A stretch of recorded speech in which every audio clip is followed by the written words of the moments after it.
Hi everyone, I'm Richard Polonetsky here with you today, and I'm extremely excited to have the opportunity to interview the hottest rising star in the NBA today, New York Knicks forward, Lance Thomas. Lance, thanks so much for being with us today. It's a pleasure, thank you. Lance, you are really a model, as I see it, of success, not only on the court, but off the court as well. And the first question I have for you, which I think a lot of people can get a lot of value of, is what is your internal dialogue? What are the things that you say to yourself on a consistent basis that allow you to succeed at the level that you do? I always tell myself, one is to trust my work, but I also tell myself to set realistic goals. I tell myself to make sure that I'm better today than I was yesterday. I tell myself to maximize the day in front of me, and I also tell myself to never leave, to sell myself short in one day. And is this something that you wake up and that consciously comes to your mind? Do you have a specific time of day that you do this? Is it something that recurs throughout the day? It just happens throughout the day. I mean, I've just always done it. It's something that I really don't have a set regimen for it. It just happens, throughout the day, depending on what I plan on doing that day. But regardless, these things run through my mind and keep me motivated. When you say you've always done it, since you were young, since you were a child, or? This has been, since I was young, I could say I've probably been doing this since about the age of 8, where Wow. I just try to be the best at whatever I'm doing.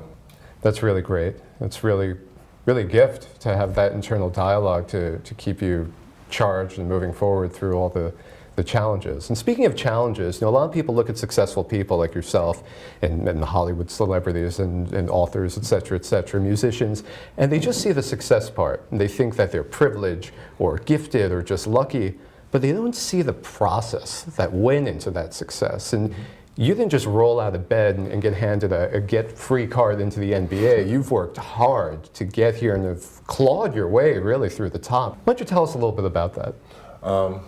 I enjoyed my journey. I feel like eventually when I'm done playing, I'll have a great story to tell. But my journey has been tough. Tough because it takes a lot of mental toughness to not be discouraged when things don't go your way. Enough to just really appreciate the things that I've done to give myself a chance. And now that the chance is here, I haven't looked back. I'm just continuing to move forward and trust in everything I've done. The word trust comes up a lot in interviews, in your Instagram, trust your work, your hashtag. Where did that come from?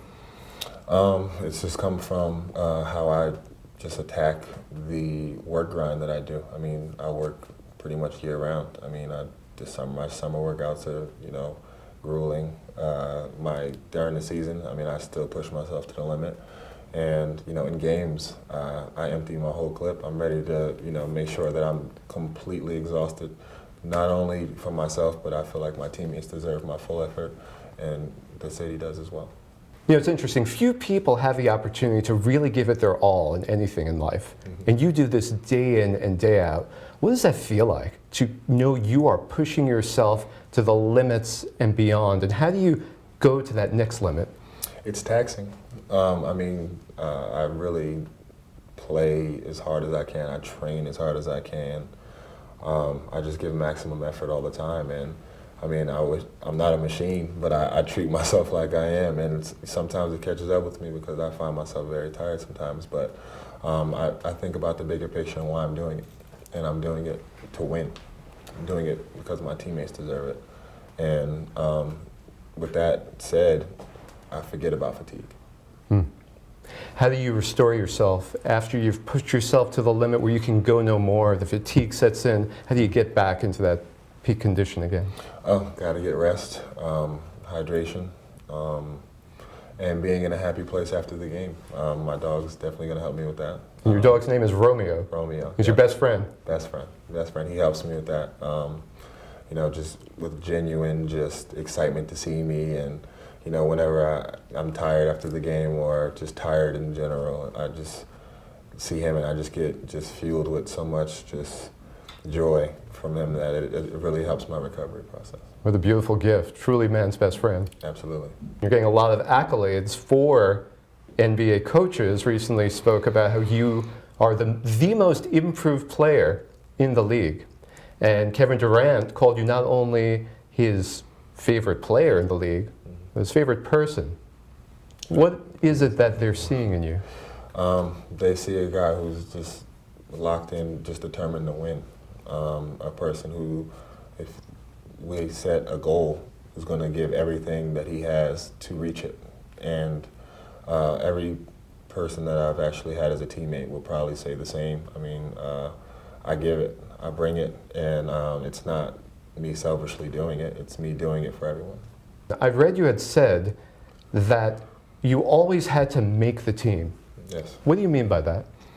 I mean, I signed unguaranteed contracts. So pretty much at any given moment, they could be like, hey, we don't want you anymore. So you're always on this trial period. Pretty much, yeah. And that's, I think that's what kept my toughness and my grit where it needed to be. I've always had a chip on my shoulder where I never was complacent. I'm not complacent now.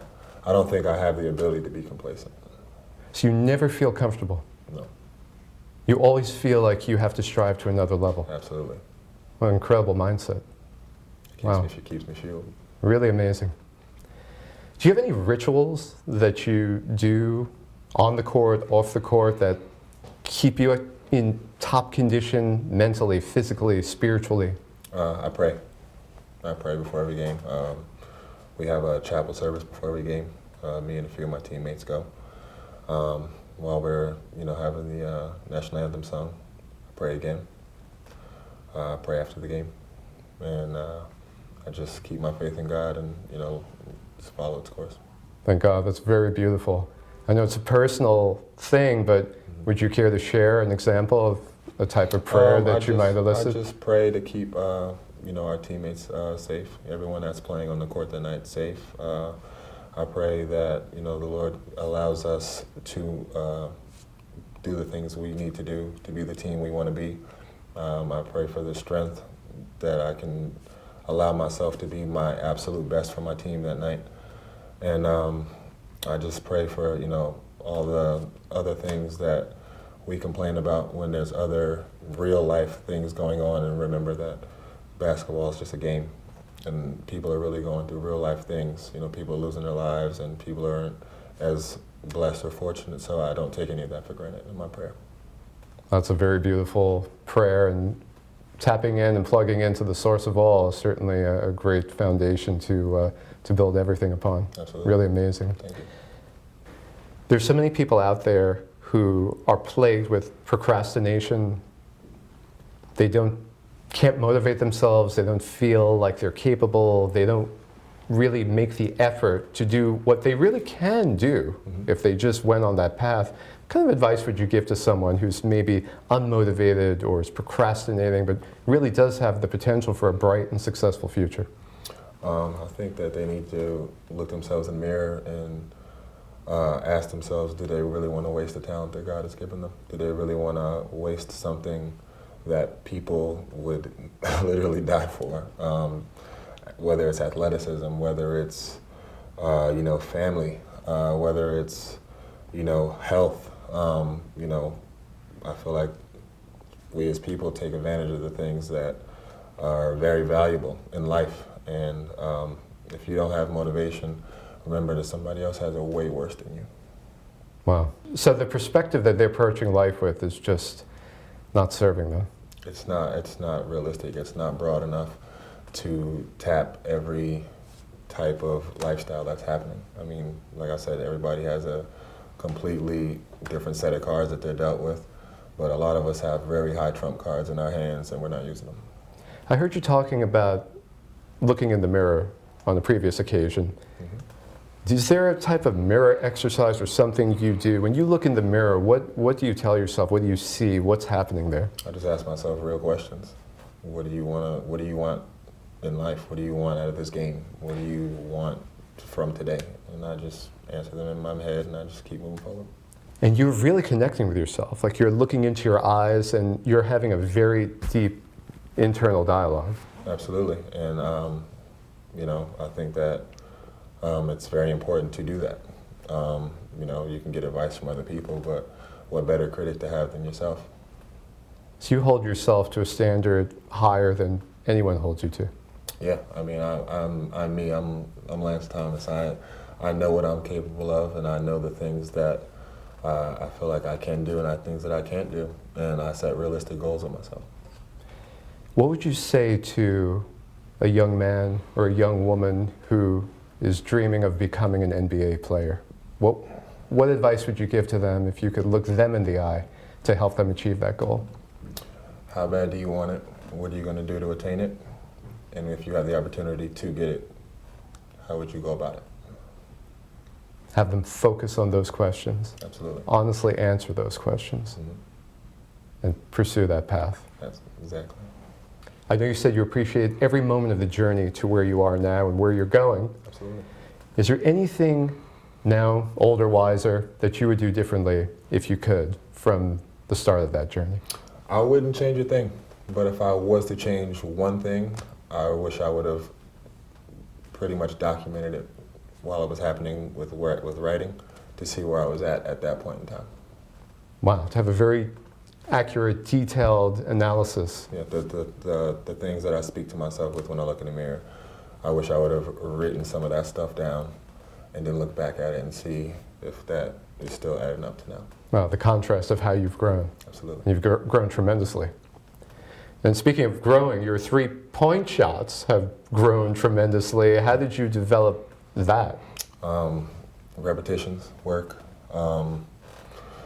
Just a lot of repetitions, a lot of work, a lot of confidence, and just getting after it. I mean, pretty much for shooting, I feel like it's just a lot of reps, a lot of game reps, and a lot of confidence is also a part of that.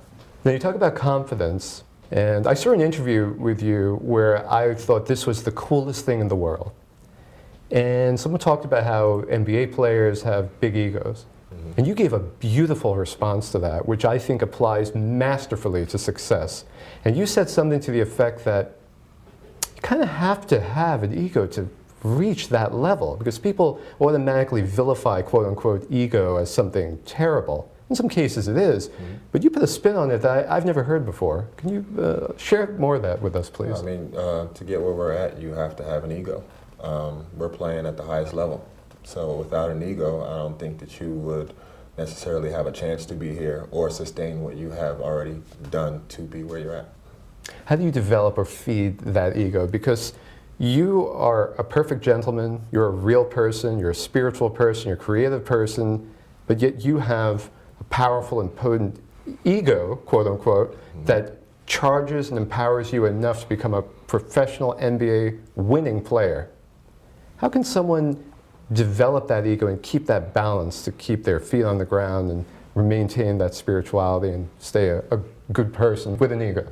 You just gotta, you gotta trust your work. I keep coming back to that because it really is the core of everything that I'm doing. You just have to just go for it. I don't see a reason to look back. You can't get yesterday back. You can't get a year ago back. I can't get draft day back where I wasn't called. I can't get any of that back.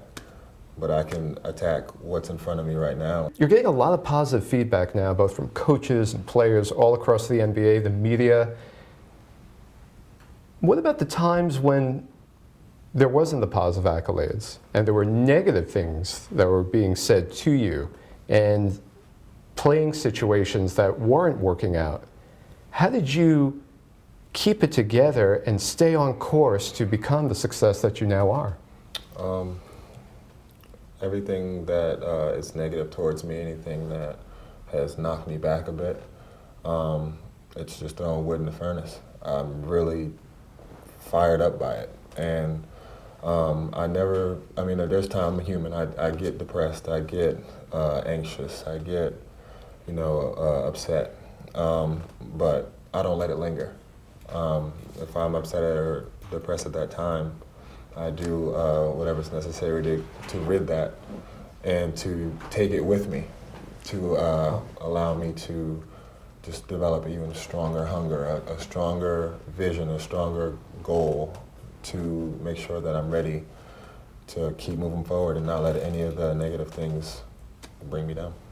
How do you move past negativity, depression, anger, fear, frustration, anxiety? So many people, it just sticks with them and almost paralyzes them or disables them to a degree. How do you move past it so quickly? It's happened so many times, and it's happened a lot. So I just find ways to deal with it. You just have to just find what works for you. For me, I really just feel like I just need to just brush it off.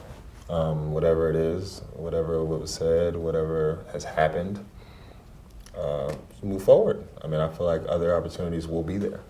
If you stay course and, again, trust your work, hopefully, another door opens. And if not, at least, hey, I knew I gave it my all, and I can live with that. So focus on something that you're excited about, something that empowers you, focusing on that goal or that dream. Absolutely. What's your next big dream? My next big dream is to win an NBA championship. I won a championship everywhere else except the NBA, and I really, really want one. So I'm going to do everything in my power to make sure that I get one before I'm done playing basketball. I have a sense you're going to win that championship, and really probably sooner than later. I hope so.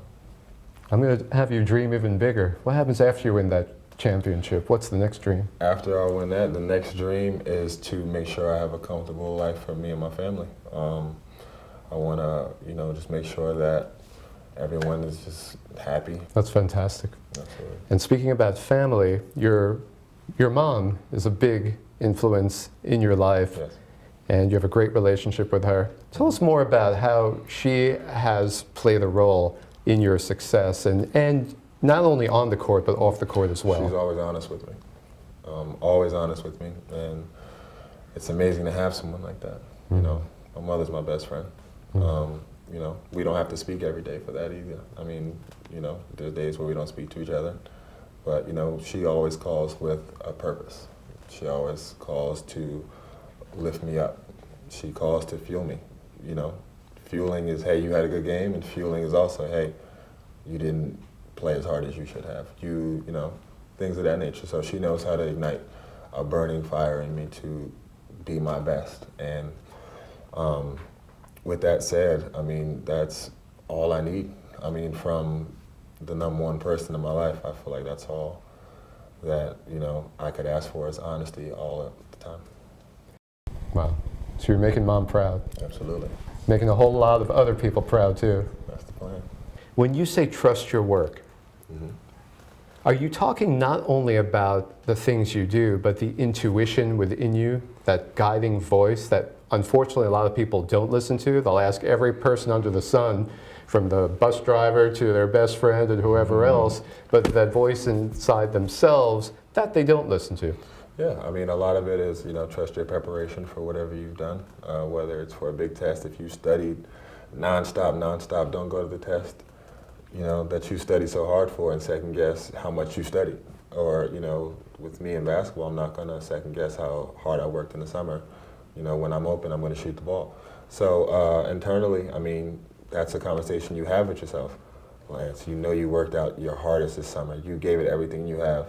There's 2 minutes left in the game. You know what to do. Let's figure this game out. I have that conversation with myself in the game.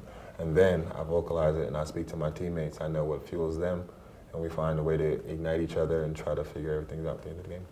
That's beautiful. So when you're in this pressure situation on that court, you see that clock ticking down, maybe you're down, maybe it's close, it's a pivotal game, there's this unwavering, unshakable confidence that rises up inside you that just propels you through that victory, or at least to get to that end of the game knowing you've done everything in your power to be successful at it. Yes, it is. I trust my work. I know that at the end of the game, if the guy I'm guarding is, not tired, I wasn't going hard enough. A lot of people think that just because someone makes it to the NBA as a pro basketball player, that gives them an open, free card to play anywhere in the world, any league in the world, and they can just go there and rest on their laurels and show up and be good to go. But firsthand that's not the case because you played in China. What was that experience like?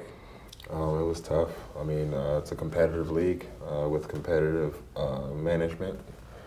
And you can be replaced at any given moment, especially since teams only can keep two Americans on each team. So if you don't bring it, they're shipping you out and they're bringing another American that's going to help them win. Did that help you step up your game or your mindset being in there in a foreign country with this whole new set of rules? Absolutely. I mean, my mindset was I actually came in there to replace someone. So I wasn't going to allow someone to come replace me. Right. I was already being replaced back home. I was not going to end up, letting myself be replaced somewhere else. And you succeeded. Absolutely. Fantastic. Where do you think your passion for the game comes from? My desire to compete. I feel like once I lose that, I won't want to play anymore. I love to compete. I love to, put myself in a position to win when I'm competing. And I feel like once I lose that burning desire to do that, I think that's when I'm going to hang it up. Who's your favorite player in the NBA right now? And it can't be Lance Thomas. I have a couple. Playing right now, I love Carmelo Anthony's game. I mean, he's my teammate, but I felt that same way before I even got to New York, and also Kevin Durant. Two guys who are, starters in the All-Star game for the East and the West, and two guys who I've had the opportunity to play alongside and work alongside and see that it's not a coincidence that they're in a position they're in. Do you see things in them that you see in yourself with respect to the mindset, with respect to the perspective that they take in their success? Absolutely. They bring it. They bring it. They bring it. I mean, it's amazing to see that, most people only see the finished product when we play and compete on the games, but so much more goes into it, behind closed doors in our practices. And like I said, I've had the opportunity to be a part of that with both of them. And it's at the highest level possible, how high these guys, compete. And I feel like my competitive level is just up there as high as theirs, Maybe the skill levels are completely, different. But as far as the competitive nature, I feel like, we're all on that same level.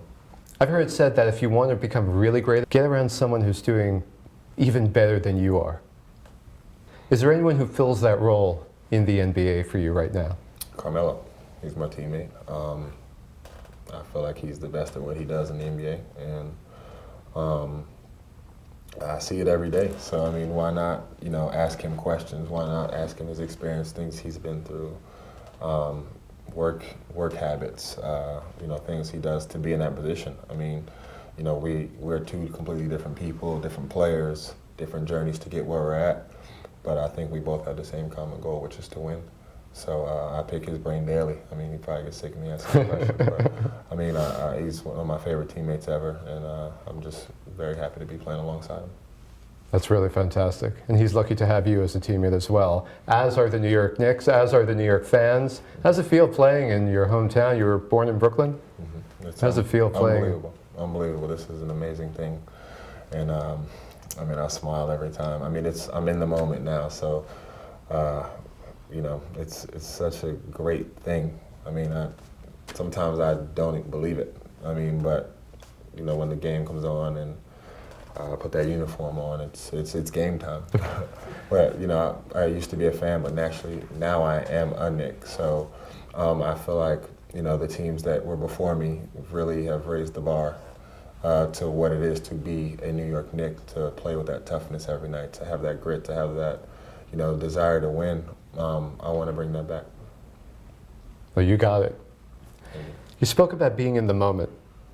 And obviously, to compete and succeed, you must be in the moment, whether you're a basketball player, an airline pilot, a soldier, et cetera, et cetera. Do you find you spend most of your life in the moment? Yeah, I'm always in the moment. That's the way to live life. You gotta just be in the moment and just go for it. I mean, as far as basketball, I'm in the moment, so I give everything I have, because I never know when I can play it again. God forbid something happens. I at least want to make sure that I can say I went out and given it my all. It seems you embody literally every success principle that most people say are vital to succeeding. Living in the moment, having great mentors, pushing yourself beyond limits, holding yourself to standards that no one would hold you to, holding yourself higher than that, and really making a commitment every day to being your best and giving your all. Yeah, just try. I give it everything I have, and you know, if things work out, they do. But at least at the bare minimum, I know that I gave everything I had to try it. And you didn't study any personal development, self-empowerment books to do this. This is something that organically happened in your life and values that you aspire to and move forward with. Yeah, I just go for it. I feel like, you know, if you really want something, you go for it. If it doesn't work, assess what you didn't do, assess if you really want what you were going after, and go at it a different way. One last question, and then we're going to wrap it up. And this has been absolutely incredible. I really appreciate this really wonderful dialogue. And I think a lot of people are going to get a lot of value listening to you and seeing firsthand the example that you are providing of how to succeed in life. A lot of people equate success with having to give up something, give up their values, become cutthroat, give up their family time, give up their health and well-being. In other words, there's a huge sacrifice in place that someone has to make, and often that will hold them back from success. What's the advice you would give to people on how they can succeed and still maintain the whole? Oh, that's a good question. I would just say that if you're passionate about what you're doing or what you're trying to do, you'll figure it out. You know, I'm living my dream, but I don't get to see my family all the time. I don't get to always do the things I want to do, but you know, I want to win a championship. So you have to give something up. Something's going to give. You know, you're going to give something up, trying to, you know, reach something bigger than you. And a championship is bigger than just me because it's something that all of us on our team want. It's going to be something that, if it does happen, we've done it together. So it takes a high level of commitment to do that. And you know, if you really want something bigger than yourself, what are you willing to give up? That's beautiful. So, in essence, what is the price you're willing to pay to have what you really want in life? Absolutely. And go ahead and get busy paying that price. Mm-hmm. Beautiful. Lance Thomas, this has been an incredible interview. The New York Knicks are very lucky to have you. The fans of New York are very lucky to have you. And we are incredibly lucky to have you here with us today. Thank you so much for being with us here today. Lance Thomas, New York Knicks forward, the hottest rising star in the NBA today. I'm Richard Polonetsky. Thank you so much for watching, and we'll see you next time.